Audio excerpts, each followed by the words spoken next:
So, ladies and gentlemen, welcome to the closing keynote here this afternoon. We're pleased to welcome Beat Schwegler from Microsoft Corporation.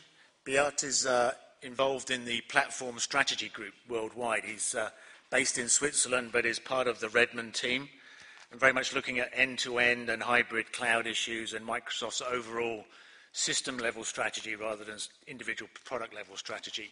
So I'm sure he's going to share with us some interesting insights as to how Microsoft sees this market and how they'll be developing their products going forward from here. So with that, I'll pass over to Beat. Good afternoon. So as already said, I'm not talking about any very specific individual products, but I really would like to share with you some of the thoughts of how, the change of the cloud really is going to change more than just the cloud, but really provides a lot of great opportunities. And if I look, I'm now with cloud computing for the last, I think it's now 4 years. It's turning into 5. Looking at kind of the 3 motivational factors where we have TCO, so reducing cost, agility, and then risk mitigation. In the very beginning, it was all about getting cost as low as possible.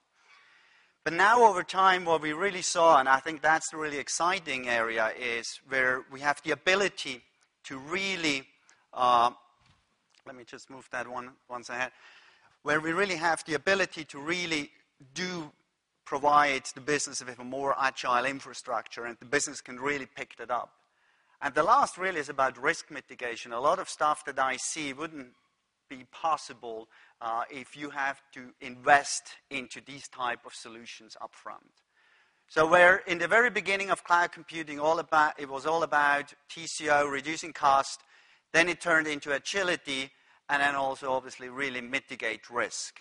Looking at some of the major trends, and obviously the major trends are really the driving forces for what's expected from IT. I mean, all that stuff is not new, but if you think about how do you realize this, it becomes very interesting. Mobility, for instance. I mean, that whole conversation about bring your own device. I want to work with my iPad within my own organization.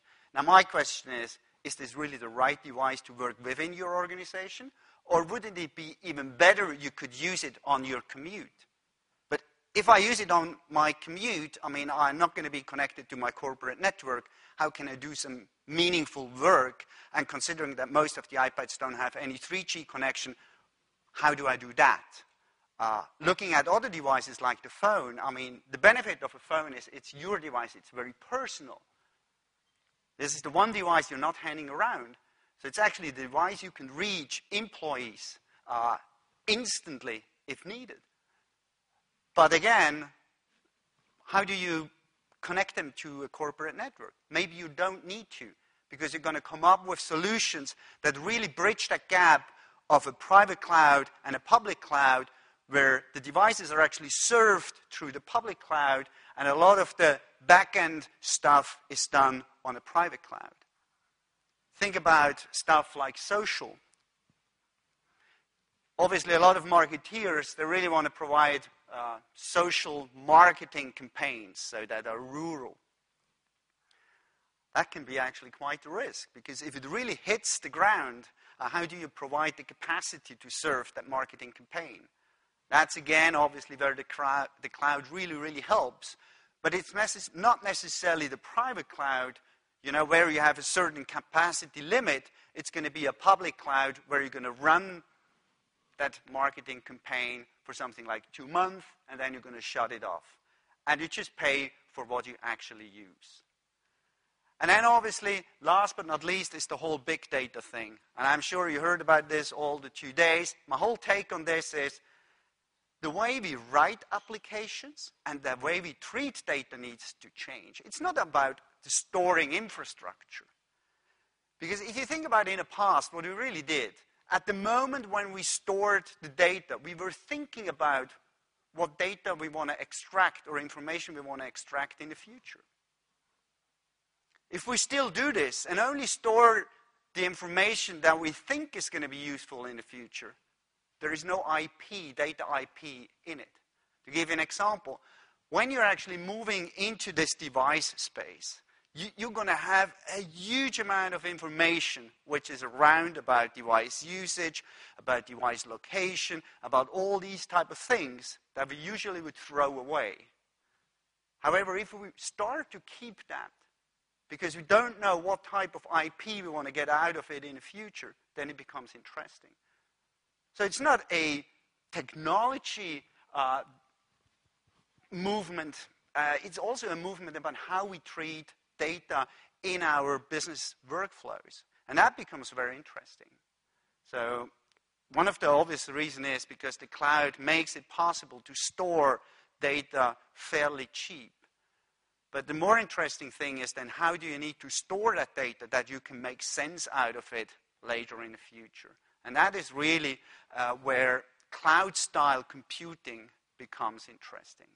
So what I mean with this is all of these trends, they can be served by the cloud. But it only works well if the applications which are written are actually written in a cloud style. So what I'm saying here is you can have the nicest and best data centers. If people write the wrong applications, they don't scale, you can't connect devices to it, and you don't going to get any information out of the data that you store for ages. So that kind of is the bottom line. So what does it mean now, writing applications in a cloud style? So first of all, the cloud gives developers and IT departments which write solutions the capabilities around a shared infrastructure. A shared infrastructure obviously means you can lower costs because you share it with others. But a shared infrastructure also comes with a payload. It comes actually with the tax that other people might actually work on the very same CPU. Other people might actually use the very same disk. So predictability about performance might be a little bit more challenging than if you just know how much you own on a certain box.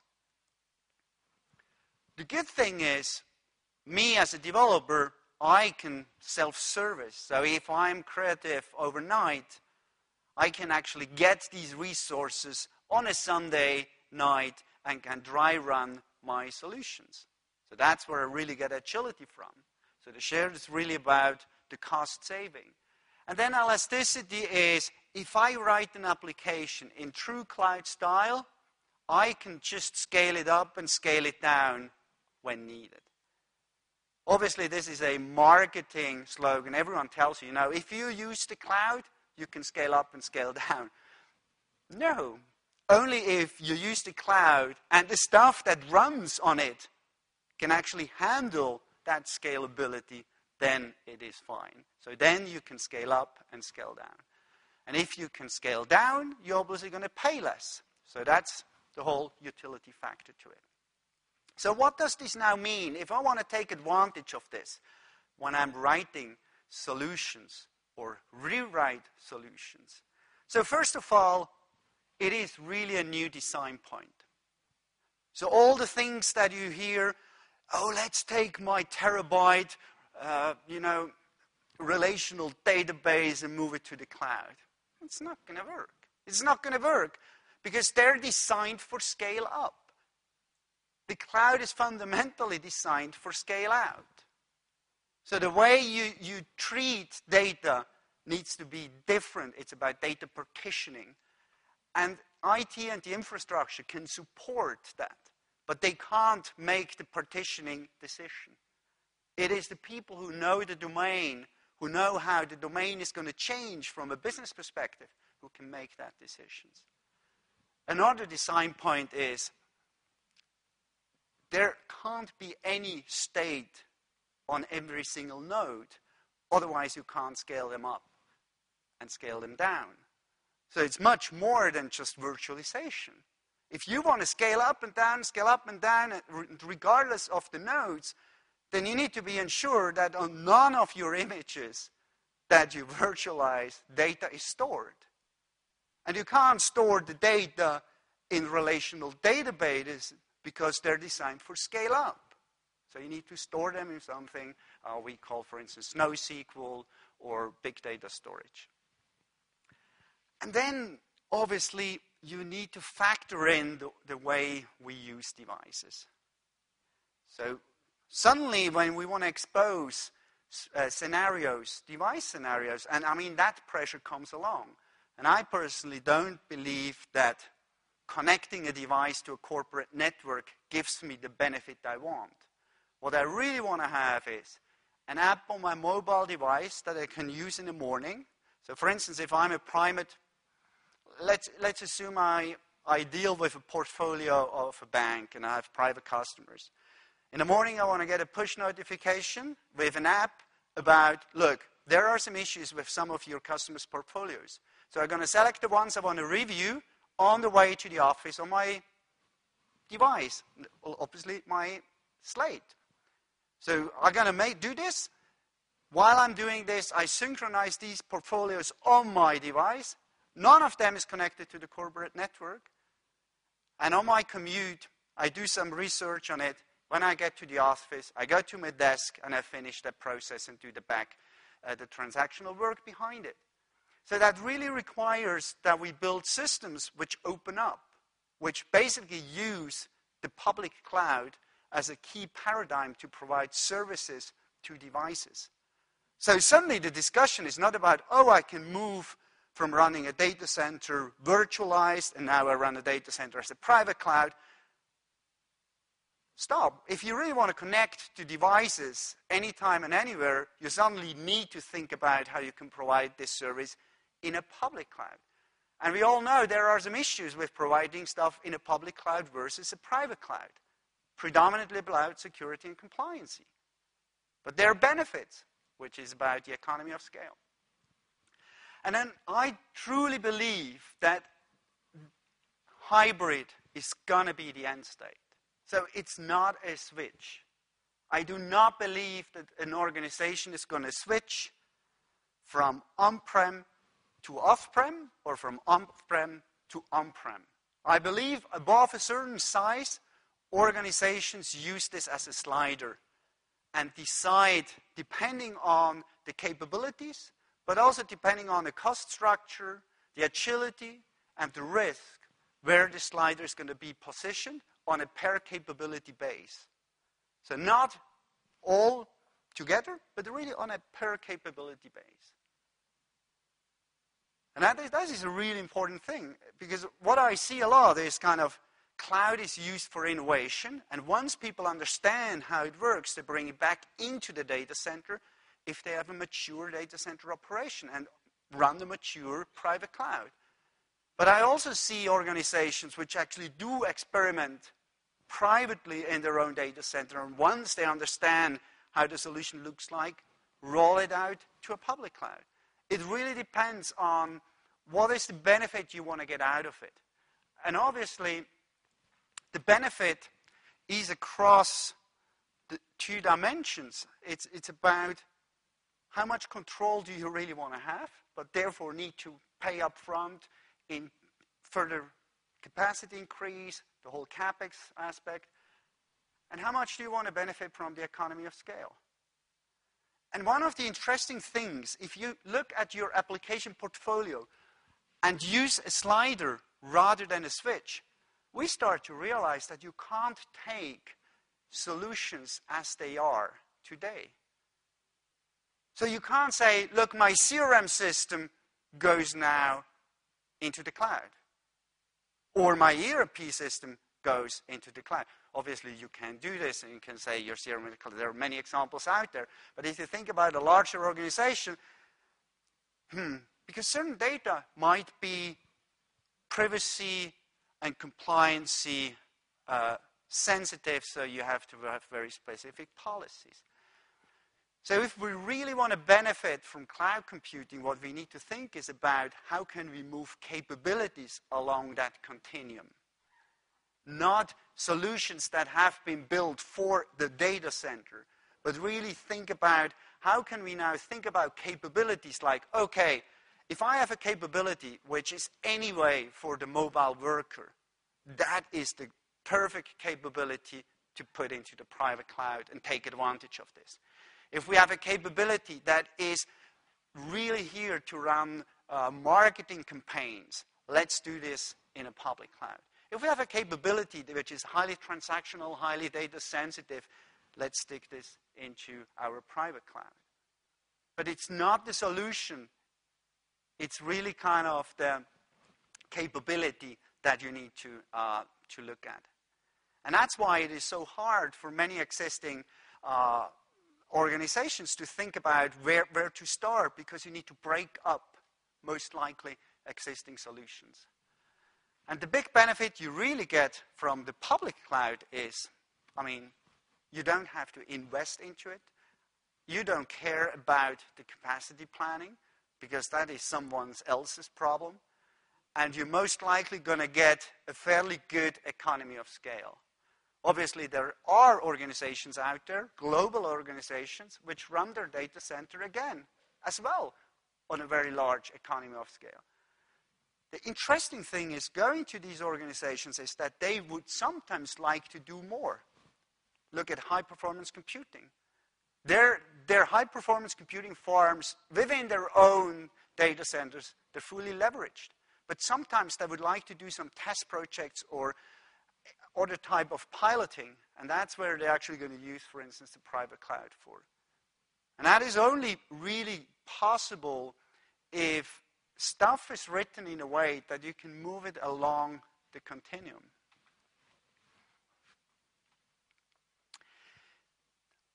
You've seen this many, many times. I'm fully aware of this, but certainly not in this nice color form. So, if you think about private cloud, it really goes till here because you manage it. So whether you just use, still a lot of people mix virtualization with private cloud too. So for me, a well-done private cloud is providing infrastructure as a service within an organization. So you're still responsible to manage it, but you also own it. And I think that's the huge difference there. Where the public cloud becomes very interesting is obviously not here, but really over there. So for a developer, if I have platform as a service, what that means is the only thing I need to do is write code and deploy this to that platform. And the platform as a service provider then patches the operating system, configures the load balancers all on the fly.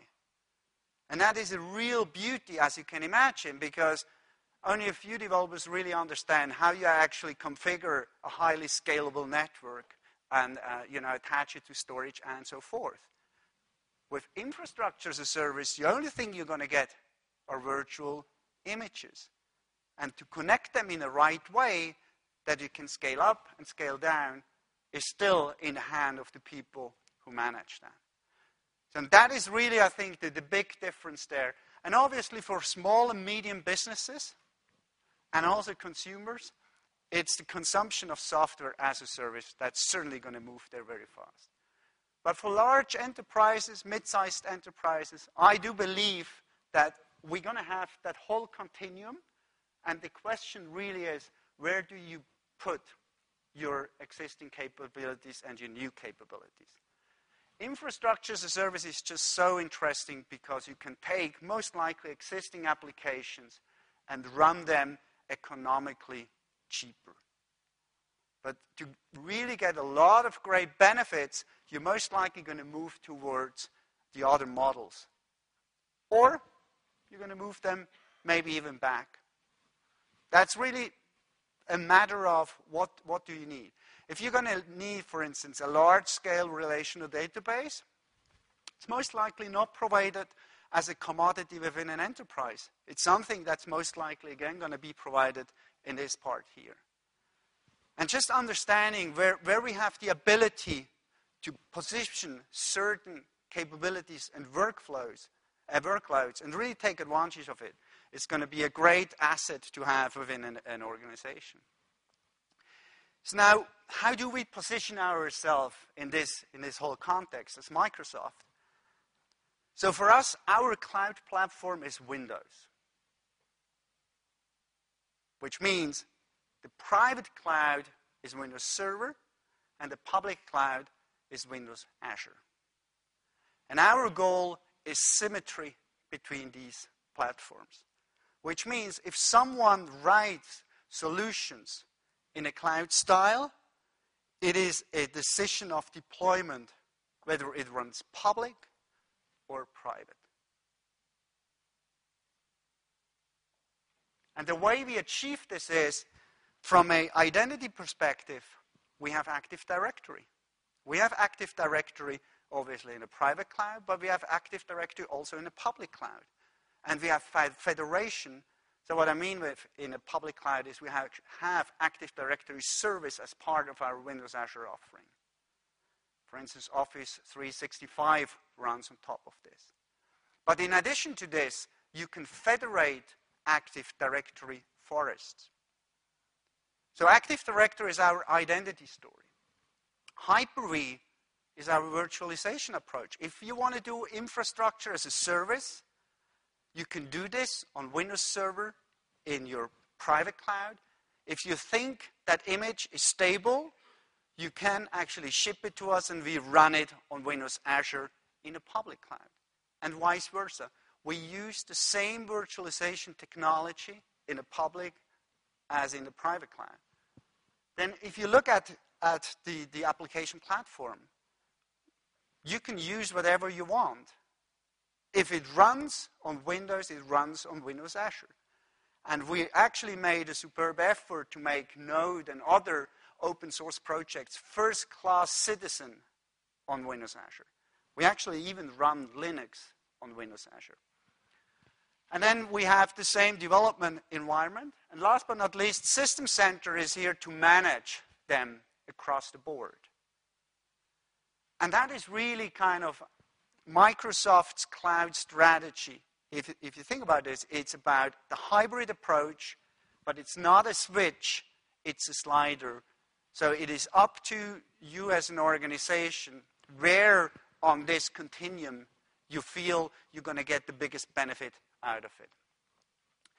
Just a few words to Windows Azure if you run it as a platform as a service, because I think that's what I was saying, that's where a huge benefit is coming from. So if someone chooses to run applications, whether they're PHP, whether they're Java, whether they're .NET, if you choose to run them on Windows Azure, you actually get the benefit that the operating system is automatically patched. Load balancers are automatically configured. Storage is geo-located across our data centers. If you run, for instance, a certain database, we can actually make them geo-redundant across our locations. And last but not least, payment only happens if usage takes place.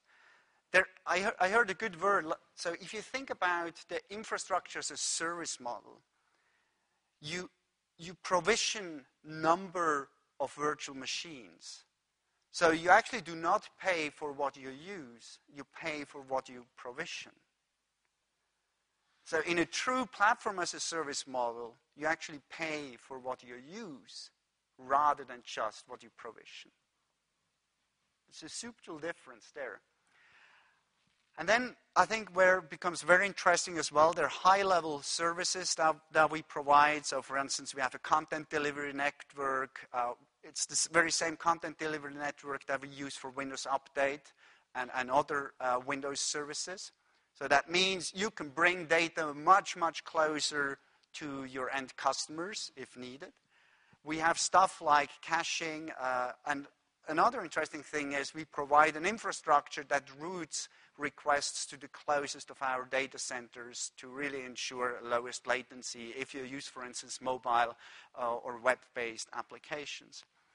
So as you see, it's a fairly broad offering that we have, which really is in parallel to what Windows Server offers. And the question now is, how can you really build solutions? How can you build solutions where on one side stuff runs in the public cloud across the globe in multiple different data centers, not connected with a VPN or whatever, and on the other side stuff that you have in your own data center in your private cloud?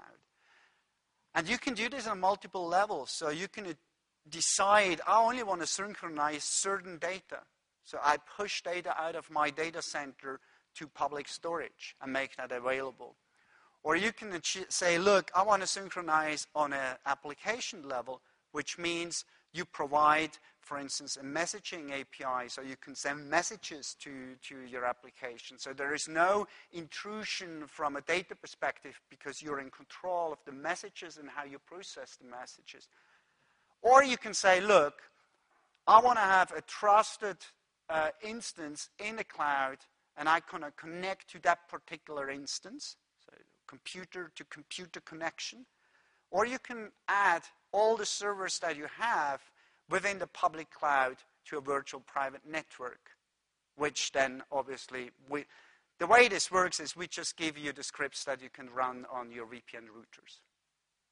So there are multiple choices how you want to connect the public cloud assets with the private cloud. And obviously with the stuff that I was discussing up front around identity, development, and so forth, that is really the approach Microsoft takes here. So we don't want to lock you in on either side. We want to make it as symmetric as possible. Obviously, there is never going to be 100% symmetry just because of the nature that one thing is delivered as a service. So Windows Azure is delivered as a service, so you don't need to care about all the backups and all that stuff. Where Windows Server is run in your data center, and you run it and provide it as a service to your end customers. So there is always going to be that particular difference, but from a function and feature perspective, symmetry really is where we want to head. So that really brings me to the summary. And if I need to conclude this, I think ultimately the reason why public cloud is so interesting is the economy of scale it gives you and the little commitment you need to have. So how easy it is to just get access to something like 1,000 or 10,000 instances and then throw them away something like 2 or 3 weeks later, versus the benefit the private cloud gives you is the full control and obviously everything which comes along with security and privacy policies.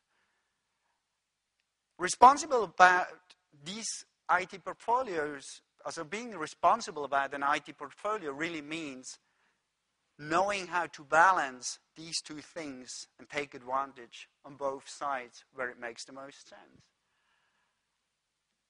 In the long run, I think we're going to get the biggest asset out of cloud-style computing if it's done well. It is an investment, obviously, maybe to rewrite existing solutions or to adopt existing solutions, or write new solutions maybe in a little bit more complicated way, specifically from a data partitioning perspective. But in the long run, I do believe the asset we're going to get out of this, having the ability to use a slider, that's going to be a tremendous advantage. It's also going to be a tremendous advantage for all the ISVs out there that build solutions. Being able to go to customers and just tell them, look, you can have these two workflows either on-prem or off-prem. And by the way, because we have this, you now have a good story in how you bring your own device into your organizations and so forth. And Microsoft's approach to this is with our cloud platform, which really is Windows Server and Windows Azure. And the way we manage that stuff holistically across the whole continuum is actually System Center.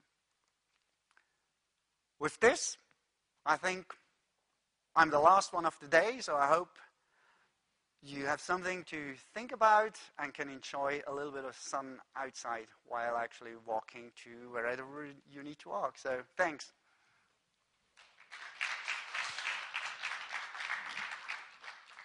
And if you have questions, just grab me, so I'm going to be here. So.